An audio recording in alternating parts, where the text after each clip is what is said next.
मातृस्पर्शास्तु कौन्तेया मातृस्पर्शास्तु कौन्तेया शीतोष्णा सुखदुःखदा शीतोष्णा सुखदुःखदा आगमपायिनो अनित्या आगमपायिनो अनित्या आनतितिक्ष स्वभारता भारत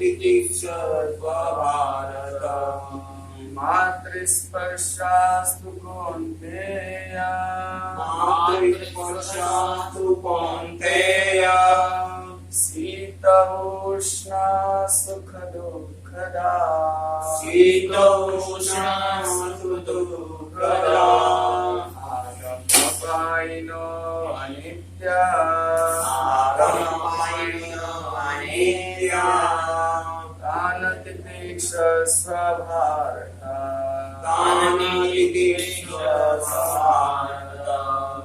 तो यहाँ पर अनुवाद श्रील प्रभुपाद जी के द्वारा श्रील प्रभुपाद जो हैं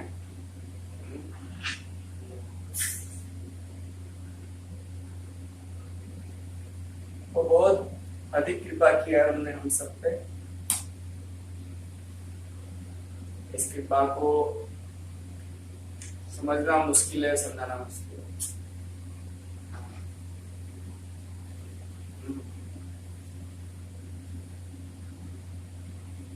एक बार एक भक्त बता रहे थे कि श्रील प्रभुपाद जी को कोई समझ सकता है जो 70 साल की उम्र में है, बाकी और कोई नहीं समझ।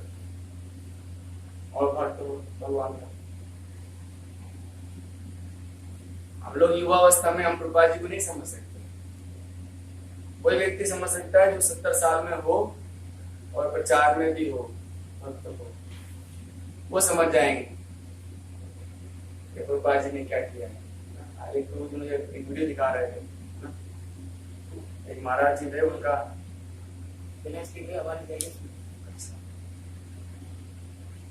तो एक बात बता रहे थे, तो वो बताते बताते प्रभुपाद जी गुरु भाई थे और बताते बताते रोने लग गए प्रभुपाद जी के बारे में, है ना। क्योंकि वो समझ रहे हैं कि इतनी उम्र में अकेला व्यक्ति देश में चला गया और कितना मुसीबतों का सामना उसने किया वहां पर। तो ये थे प्रभुपाद जी, है ना। उन्होंने इतना कष्ट हमने सबके लिए झेला है ना।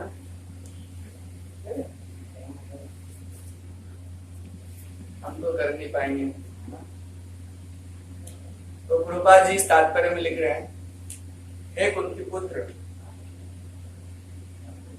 सुख तथा दुख का क्षणिक उदय तथा कालक्रम में उनका अंतर्धान होना सर्दी तथा गर्मी की ऋतुओं के आने जाने के समान है। हे भरतवंशी, वे इंद्रिय बोध से उत्पन्न होते हैं और मनुष्य को चाहिए कि अविचल भाव से उनको सहन करना सीखे। सीखना मतलब सीखा क्या चीज आती है जो हमको आती नहीं, उसी को हम सीख सकते हैं। तो जो चीज हमको आता नहीं है उसको सीखना होता है। हमको साइकिल चलाना नहीं आता था, हमने साइकिल चलाना सीखा। हमको गाड़ी टू व्हीलर चलाना नहीं आता था, फोर व्हीलर चलाना नहीं आता था, हमने सीखा। तो भगवान कह रहे हैं, भैया अर्जुन, मानते हैं तुम सुख दुख में विचलित होते हो, है ना। सुख में तो कभी हम लोभी हो जाते हैं जब हमको सुख मिलता है ना। और दुख में हम चिंतन करते रहते हैं सिर्फ दुख का। दोनों चीजें हैं। जब हमें सुख मिलता है तो हम सुख का चिंतन करते हैं, और जब हमें दुख मिलता है तो हम दुख का ही चिंतन करते हैं। लेकिन सुख और दुख में अगर हम सुख दुख का चिंतन करेंगे तो भगवत चिंतन हो नहीं पाएगा। हमारे जीवन में दो ही घटनाएं घटती हैं। हमारे जीवन में सिर्फ दो ही घटनाएं घटती हैं, या सुख या दुख। या तो सुख या दुख। तो अगर हम लोग इस सुख दुख में अगर हम अपने से प्रैक्टिस कर लें, अगर हम लोग ऐसा इसको सीख लें कि सुख दुख में भी भगवत चिंतन कैसे किया जाता है, तो निश्चित रूप से मरते समय भगवत प्राप्ति होगी, नो डाउट, निश्चित रूप से। क्यों भगवत प्राप्ति होगा? क्योंकि हमारे जीवन में दो ही घटना है, सुख या दुख। और भगवान कह रहे हैं सहन करना सीखना पड़ेगा। आता नहीं ना हमको,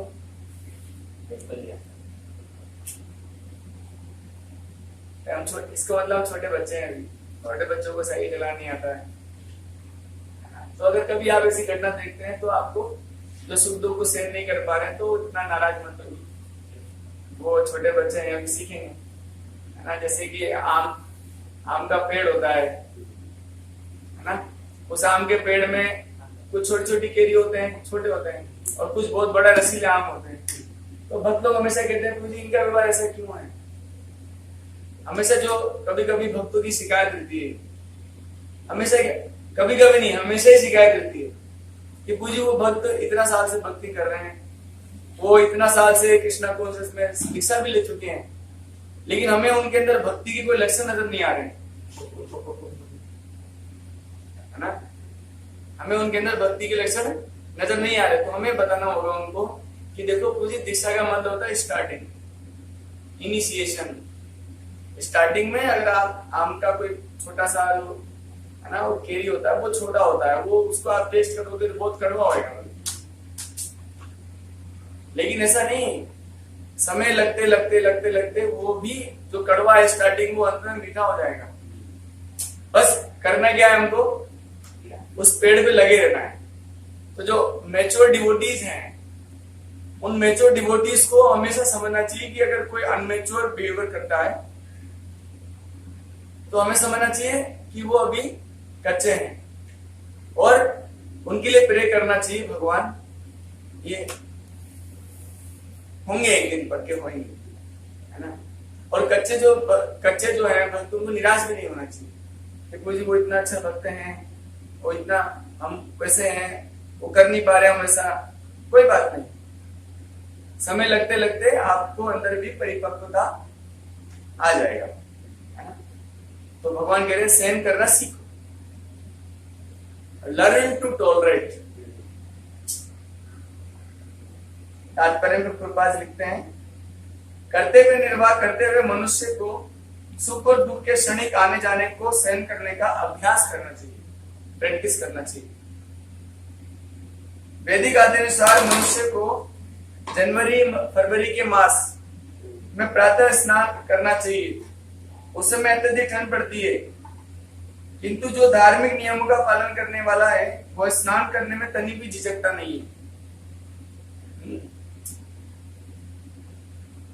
ये तो सर्दी के बारे में बताया प्रभुपाद जी कि सर्दियां होंगी तब भी नादों के भगवान की आरती में आएगी। इसी प्रकार एक गृहिणी जो भीषण गर्मी की ऋतु में भोजन पकाने में हिचकती नहीं, क्योंकि उसको पता है ये मेरा कर्तव्य है, ये मेरी ड्यूटी है। जलवायु संबंधी असुविधा होते हुए भी मनुष्य को अपना कर्तव्य निभाना होता है।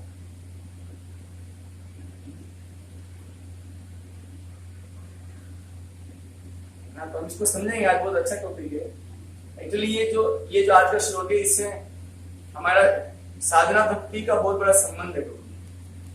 अगर हम इस टॉपिक को समझ गए और जीवन में उतार पाए तो हम लोग आजीवन भक्ति अच्छे से कर पाएंगे। नहीं समझ पाए तो भी कोई बात नहीं, कभी समझेंगे।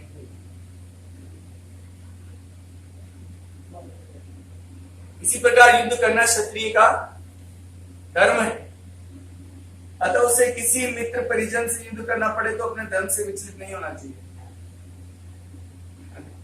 आप देखना जो क्षत्रिय स्वभाव के भक्त होते हैं वो लड़ने में आराम से तैयार रहते हैं, किसी से भी लड़ जाएंगे, स्वभाव। छोटे बुरे का ज्यादा भेद नहीं देखते हो, बस लड़ जा रहे। क्यों? स्वभाव। इसलिए अगर कोई बदलाव झगड़ता है तो परेशान मत होइए, स्वभाव। और जो झगड़ते नहीं है वो क्या है? ब्राह्मणिकल, उनका नेचर ब्राह्मणिकल है। शांति प्रियता एक लक्षण है ब्राह्मण का।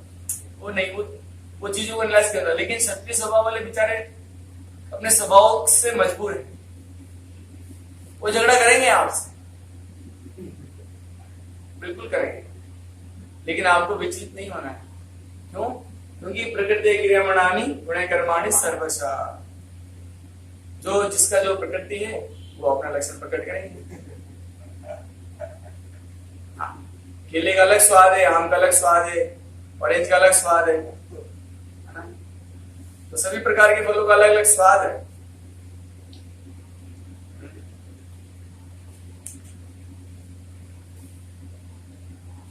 एक छोटी सूचना है, जो डिवोटीज जूम पे कनेक्टेड है वो वापस कनेक्ट होइएगा, बोलिए हम लोग वापस न्यू मीटिंग ज्वाइन कराएंगे, तो उसमें आप लोग वापस ऐड हो जाइएगा, है ना?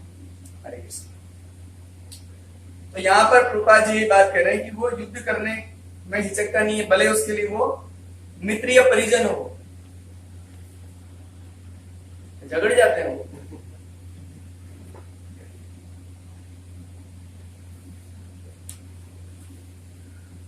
हाँ, फिर प्रभुपाद जी कह रहे हैं कि ज्ञान प्राप्त कैसे होता है। ये लाइन मेरे को बहुत जगह, मैंने प्रभुपाद के लाइन बहुत जगह देखा इस लाइन को मैंने, कि अगर तुम लोग धर्म के विधि विधानों का पालन करते हो तो तुम्हें निश्चित ज्ञान प्राप्त होगा। If you follow the rules and regulation of religion then you certainly get the knowledge, and by that knowledge you understand you are not this body, and if you understand you are not that body, if you understand that you are not this material body, then only you can do your spiritual practice nicely without any disturbance, without any disturbance.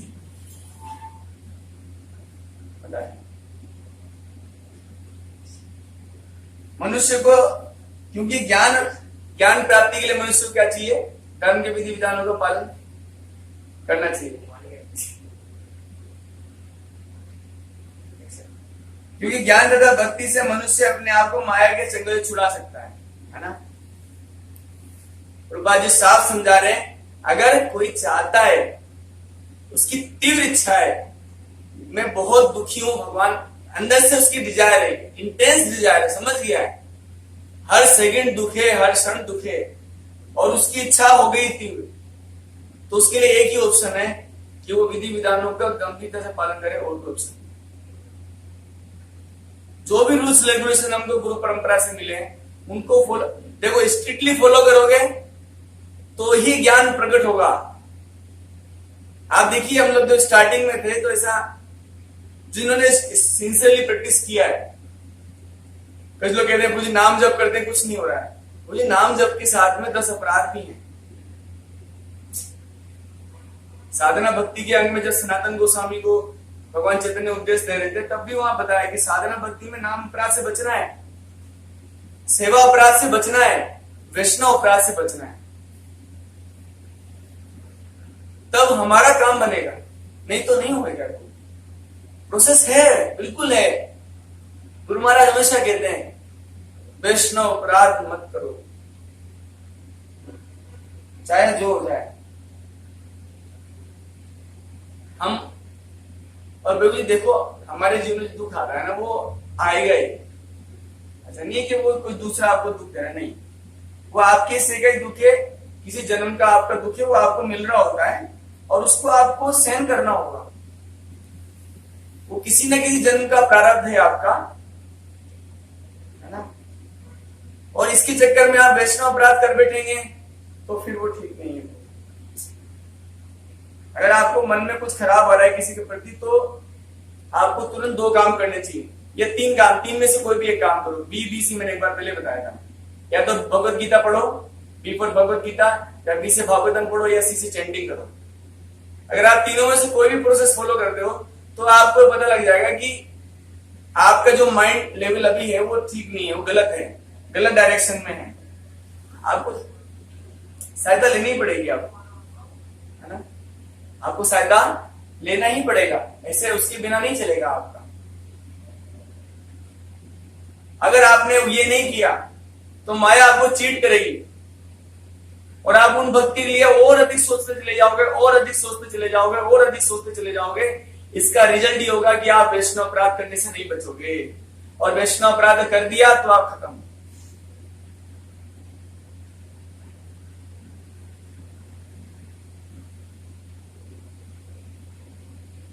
आज ही मैं महाराज से सुना था, महाप्रभु जी कहते हैं भगवान कि जिसने एक बार भी नाम जप किया भगवान ने पूरी जीवन में, वो वैष्णव है। इसका मतलब कम से कम भारत में रहने वाला प्रत्येक व्यक्ति वैष्णव है।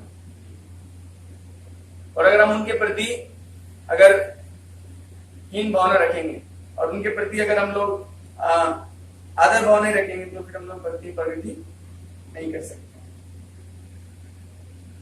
फिर आप लोग ये भी बोलोगे है ना, मुझे कृष्णा कॉन्शियसनेस का प्रोसेस में दम नहीं है। प्रोसेस में दम है प्रभु, आप कृष्णा कॉन्शियसनेस प्रभु सत्यम, कृष्णा कॉन्शियसनेस प्रोसेस में बिल्कुल ताकत है, लेकिन आप उसमें जो अपराध है उनसे बचिए, विशेष रूप से वैष्णव अपराध और नाम अपराध, इनसे आपको बचना ही होगा।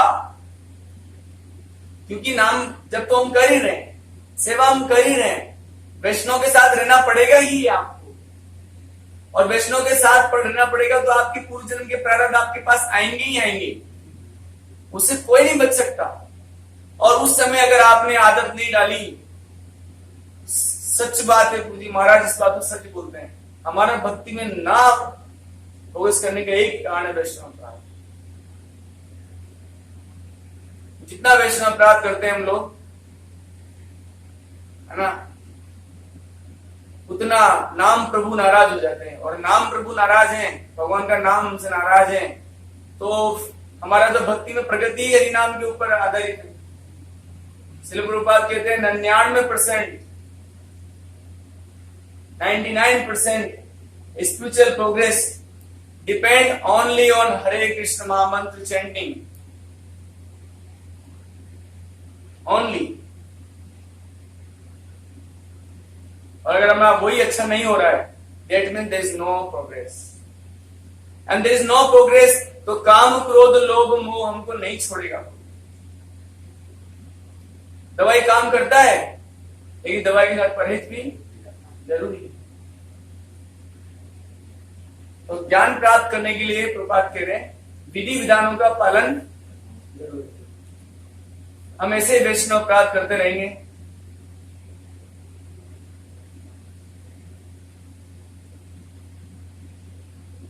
हम बहुत मुसीबत में हैं। We don't understand. अगर आपको थोड़ी भी गुरु कृपा हुई है ना, तो इस भौतिक संसार में अपने दुख में स्थिति वो आप समझ पाओगे।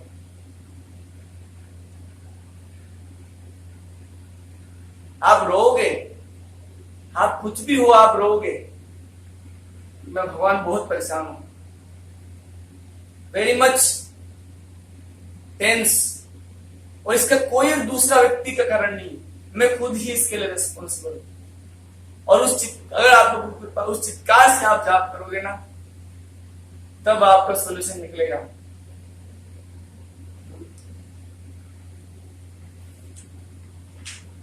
अर्जुन को यहां 2 नामों से संबोधित किया गया है। प्रभुपाद लिखते हैं कौनते कहकर संबोधित करने से यह प्रकट होता है कि वो अपनी माता की ओर से संबंधित है, और भारत कहने से पिता की ओर से संबंधित है। तो इसको हम चर्चा करेंगे, है ना। तो यहां पर कुछ विशेष चर्चा करने की जरूरत है। एक तो हम लोग ये समझेंगे पिछले श्लोक से आज वाले श्लोक का क्या संबंध है। पिछले श्लोक से आज वाले श्लोक का क्या संबंध है। पिछले श्लोक में भगवान ने बताया अर्जुन को कि हीनोस्मिन् यथा देहे कौमारम यौवनम जरा तथा देहांतर प्राप्ति धीरस्तत्र न मुह्यते। धीर व्यक्ति की परिभाषा भगवान ने समझाई। जो मृत्यु से विचलित नहीं होता वो ना तो स्वयं की मृत्यु से विचलित है ना दूसरे की मृत्यु से विचलित है, वो धीर व्यक्ति है। तो भगवान धीर व्यक्ति की परिभाषा में और चीज ऐड कर रहे हैं। अब अर्जुन तो देखो ज्ञानी व्यक्ति, अर्जुन को क्या क्या समस्या था युद्ध करने में? एक ही समस्या था कि भगवान कहीं ये युद्ध मेरे मोक्ष में बाधा ना बन जाए, क्योंकि जो सत्पुरुष होते हैं, है ना, सज्जन होते हैं, वो हमेशा मुक्ति के लिए वो समझ रहे होते हैं, भौतिक स्थिति, भौतिक संसार की स्थिति को अच्छे समझते हैं वो लोग, है ना। तो चाहते हैं कि वो इस संसार से छूटे, उनका छुटकारा हो इस संसार से। तो वो चिंतित रहते हैं कि कहीं मैं ऐसा कोई काम करना कर बैठूं जिससे मुक्ति का मार्ग खाई खुद जाए मेरे लिए मुक्ति के मार्ग। जैसे हमारे लिए वैष्णव अपराध, है ना, बहुत खतरनाक है पूजी। अगर हमने इसको, जैसे हमने ये समझा, रूपा जी यहाँ कह रहे हैं कि हमको नहीं आता है वैष्णव से डीलिंग, तो वैष्णव डीलिंग करना सीखिए। सीखिए उसको प्रैक्टिस में लाइए। हम नहीं जानते हम क्या कर रहे हैं, हम नादान हैं। एक छोटा बच्चा नहीं जानता है सांप को हाथ लगा के मरेगा, और हम वही कर रहे हैं। चैतन्य भगवान चैतन्य साफ समझाते हैं इस बात को कि नाम अपराध तो हम कर ही रहे, है ना, सेवा अपराध भी हो जाता है, लेकिन वैष्णव अपराध को भगवान चैतन्य ने विशेष रूप से समझाया है कि ये आपको सर्वस्व नाश कर देगा आपका। उदाहरण देके समझा रहे हैं भगवान कि जैसे आपने पूरी जिंदगी भर एक बाड़ा इकट्ठा किया, एक फुलवारी आपने इकट्ठी करी, इतनी मेहनत करी आपने, घर बार छोड़ के मेहनत करी, घर वालों से लड़ झगड़ के मेहनत करी आपने, हाँ, कई लोगों को सहन किया आपने, और भक्ति की क्यारी, भक्ति का पूरा गार्डन तैयार किया, और वैष्णव अपराध करके एक पागल हाथी को उसने घुसा दिया, उसने सब नष्ट करके खत्म कर दिया आपका।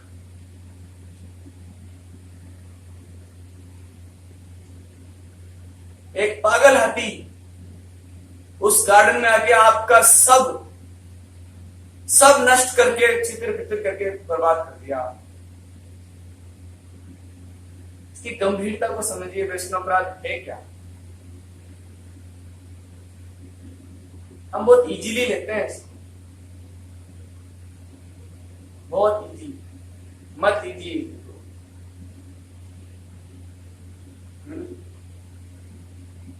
समझिए इसकी गहराई। तो इस श्लोक में भगवान धीर व्यक्ति की परिभाषा को आगे बता रहे हैं कि धीर वो भी है जो सुख और दुख को सहन करता है। धीर व्यक्ति की परिभाषा आगे समझा रहे हैं। और इसके बाद वाले श्लोक में तो भगवान यहां तक कह लेते हैं कि जिसने सुख दुख में विचलित नहीं होता है वो मुक्त हो गया, वो मुक्त हो चुका है। जो सीख गया सुख दुख में विचलित नहीं होना, मुक्त हो गया वो। भगवान इसी बात को समझाते हैं 12वें अध्याय में कि किसको मैं पसंद करता हूं, किसको लाइक करता हूं मैं। हम सब भक्त हैं भगवान के, तो मैं भगवान है, देखो यहां पर आदेष्टा सर्वभूता नाम मैत्रा करुणे वचा निर्ममो निरहंकारः समा सुख दुख शमी। समान सुख दुख में कैसे समान रह सकता है वो? क्योंकि उसके अंदर एक बहुत बड़ा गुण है, क्षमा। इसके लिए क्षमा से याद आया, एक बहुत बड़ा महान संत हुए रहीमदास जी। क्षमा बड़न को चाहिए, छोटन को उत्पात।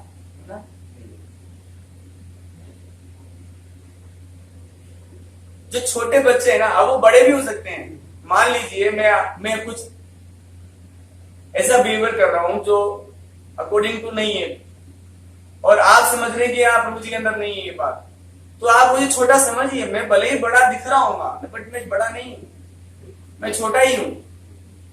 क्योंकि जो छोटे होते हैं उनके अंदर ये टेंडेंसी होती है, छोटन को उत्पात की क्षमा कर देना चाहिए। छोटे बच्चे जो अगर कुछ गलती करते हैं, तो जो वास्तव में बड़े हैं, जो सच में सज्जन है ना, उनको क्या करना चाहिए?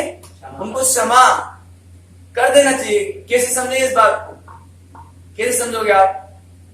जैसे का हरि को घट गयो जब भृगु ने मारे लात, कि भृगु मुनि ने अगर भगवान पे लात मार दी तो भगवान ने उनको क्षमा कर दिया। ये क्षमा करने से उनका ही गुण बढ़ा, भगवान का ही गुण बढ़ा है।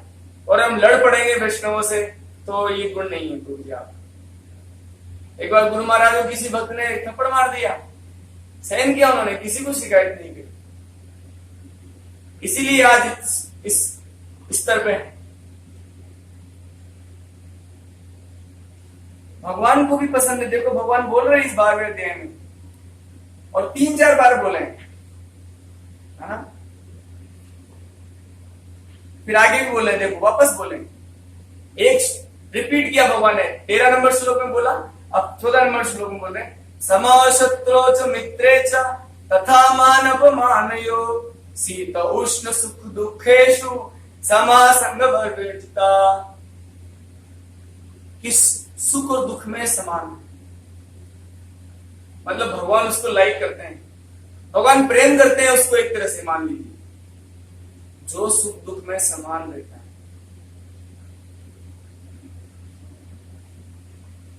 और भगवान ने 15 नंबर श्लोक में बोल दिया, मुक्त हो गया वो, जिसने सीख लिया, ही इज लिबरेटेड।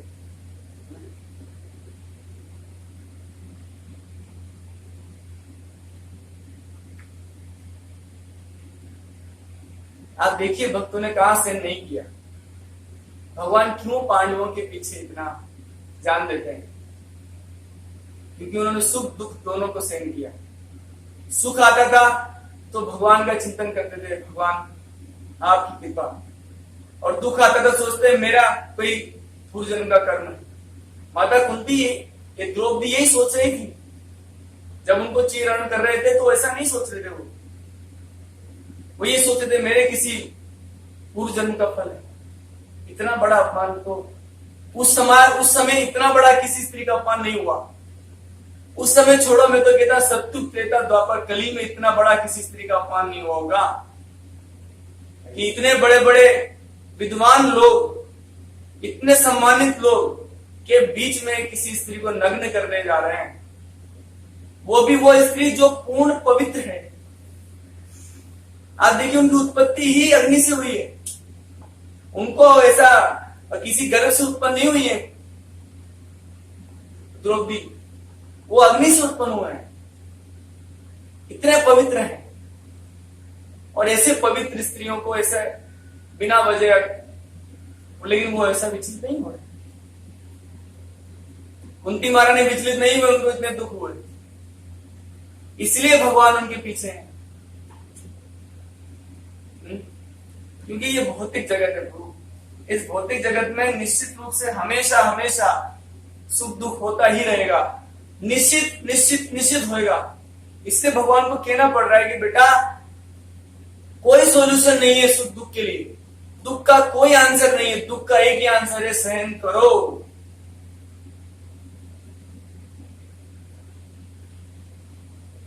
दुख के कारणों को मत ढूंढो, दुख के कारणों को ढूंढोगे, जितनी देर कारण को ढूंढोगे उतनी देर भगवत चिंतन से दूर हो जाओगे। मान लीजिए आपको किसी ने अपमानित कर दिया, तो बस उनके अवगुणों की लिस्ट चालू, पूरे माइंड में सेटअप। ना?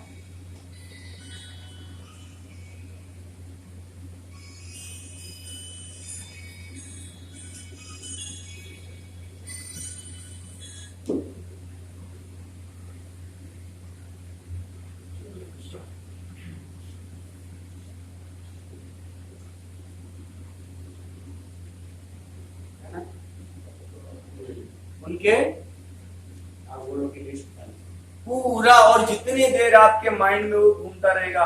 इसके दो नुकसान है। एक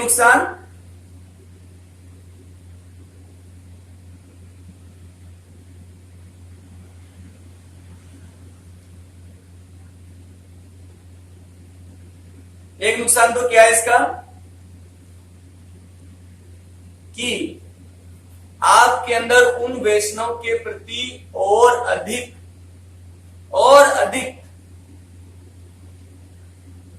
विरोधी भाव उत्पन्न होगा और आपकी भक्ति को नष्ट करने में पूर्ण सहायक बनेगा वो चीज।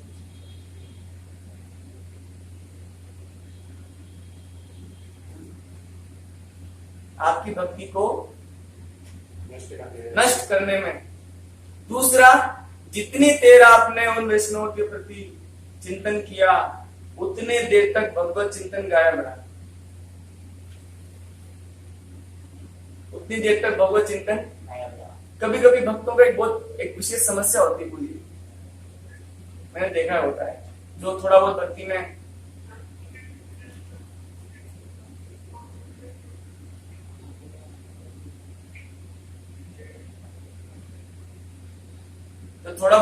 में प्रगति करते हैं या भक्ति कर रहे होते हैं, तो उनको दूसरे वैष्णवों से बड़ी प्रॉब्लम होती है कि प्रभु जी, ये जो वैष्णव हैं ये प्रॉपर एटिकेट फॉलो नहीं कर रहे हैं। होता है, होना चाहिए, लेकिन पूजी इससे किसी का नुकसान नहीं होता, आपका ही नुकसान होता है। किसी का नुकसान नहीं होता इससे, सिर्फ आप ही का नुकसान होता है।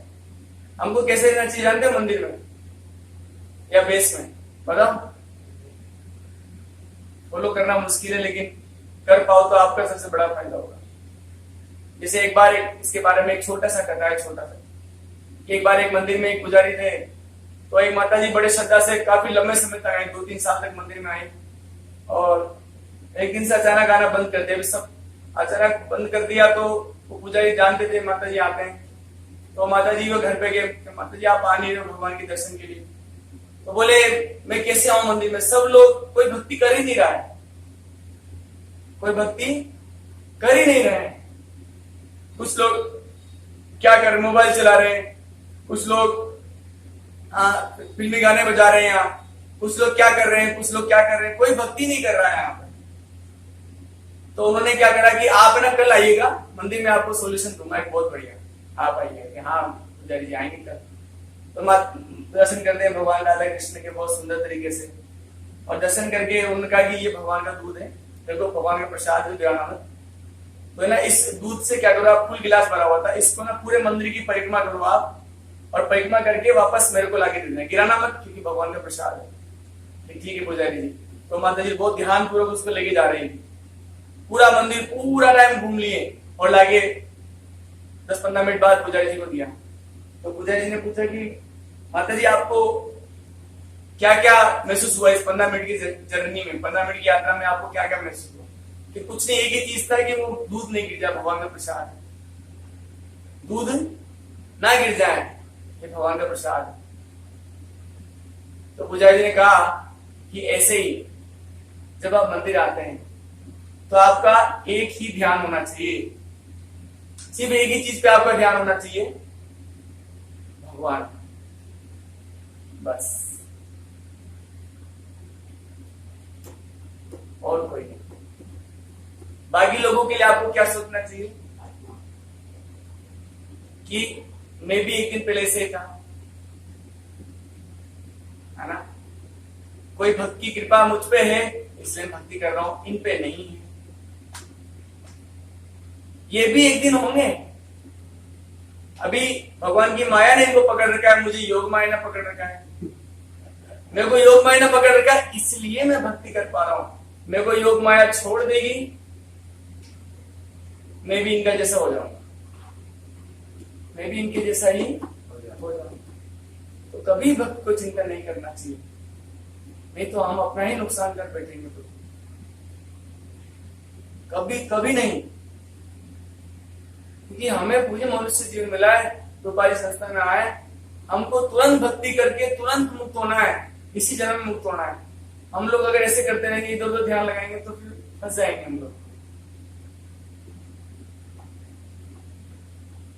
और एक और प्रॉब्लम होता है, जब हम दूसरों के दोष देखते हैं, वो दोष हम में आ जाते हैं। जैसे मैंने बताया था ना एक बार, आप एक ब्राह्मण और एक वेश्या, ब्राह्मण और वेश्या थे, तो ब्राह्मण तो वेश्या के कार्यकलापों को चिंतन करता था और वेश्या ब्राह्मण के कार्यकलापों को चिंतन करती थी। तो वेश्या भगवान के धाम गई और ब्राह्मण नरक चला गया। तो ये भक्ति बहुत आसान है, बहुत आसान है। बस एक छोटी सी चीज, दो तीन चीज अगर आप सीख लो। एक तो सुख दुख को सहन करिए, वैष्णव अपराध मत कीजिए, और अगर आता भी है तो अपना ध्यान तुरंत वहां से हटाइए, भगवत गीता पढ़िए, भागवत पढ़िए, तुरंत वहां से। हाँ, अगर आपने उस समय तुरंत आपने किसी वैष्णव में दोष देखा और अगर तुरंत आप चैंटिंग या गीता भागवत नहीं पढ़ते हो, तो उतनी देर तक आपका नुकसान होने वाला है, उतनी देर तक के लिए। कम से कम महाराज जी की कृपा से मुझे इस प्रोसेस में कोई डाउट नहीं है।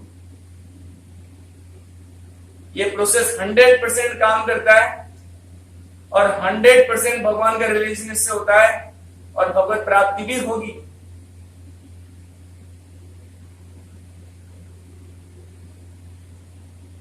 निश्चित रूप से। बस हमें क्या करना है?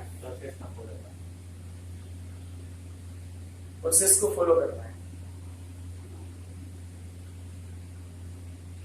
हरे कृष्णा। हरे श्रील प्रभुपाद की जय।